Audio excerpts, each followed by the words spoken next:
Honestly, I loved everything about it. It was fantastic. The parents are great. I had the pleasure of being a coach in that area before I bought in, so I've obviously got to build a relationship with staff and with families and kids. It's really good.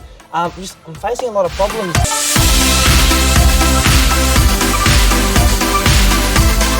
Hey everyone, Emil from Little Boomers Basketball. Welcome to another sit down with Emil. Now, we have a special guest joining us today. Champ, what was your name? Mike. This is Mr. Michael Dibba. Mike, welcome to the show.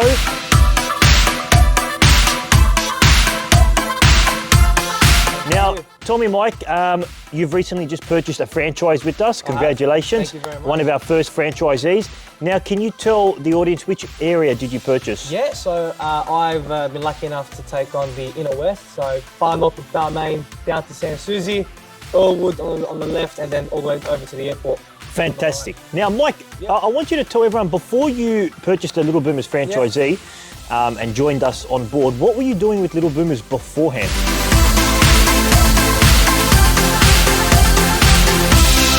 So before I came on board to become, one of the first franchisees, I was a coach working with Little Boomers, full-time student, and working with family and odd jobs here and there. But I was a coach with you guys beforehand. Yeah. Okay, so you were a coach and now you're a business owner. How do you find the transition?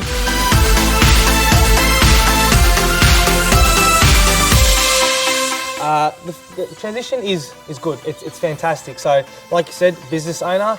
That's exactly what drew me in. So obviously, as a coach, Emil and I became good friends. And I was telling him, over coffee one day that I just want to be my own business owner. I want opportunity, things like that. And he goes, you know what? You're a great coach, so I've got something for you. And then we sort of took it from there, and here we are.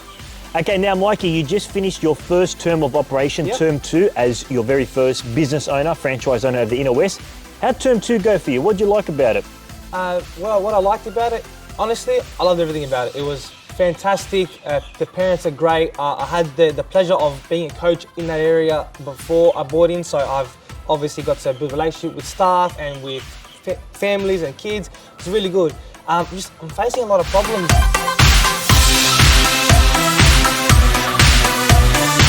And you know what? Well, let's be honest, what problems are you facing? Look, honestly, the problems are the demand for the area is crazy. So after I've got 6 classes so far in term 2, I've had to bump that number up to now to 11 for term 3. So I'll have 11 classes up and running to keep up with the demand, which is, I must say, a fantastic problem to have. It's a good problem to have, isn't it? Fantastic. I'd rather have that problem than empty classes. That's right. No, that's right.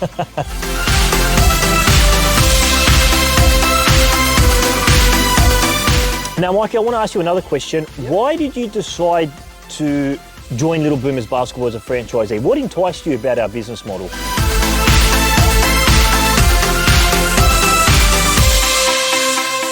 Well, what enticed me was, first of all, the community that you've built that I've learned to love here, being a coach beforehand.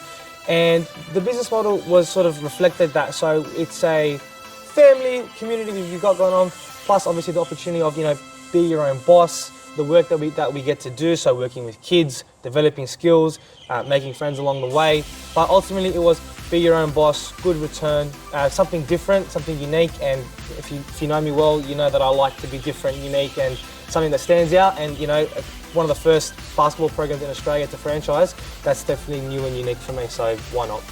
Now, Mikey, the last question before you go and start blasting off your term 3 registrations. A lot of people, when they inquire about franchising with Little Boomers, they have concerns. Yep. What if I come in and I don't make any money? What if I come in and the franchisor rips me off? What if I come in and this happens? Or I don't get training, I don't get marketing? What do you got to say to these people who are a bit hesitant before coming in as a franchisee for Little Boomers?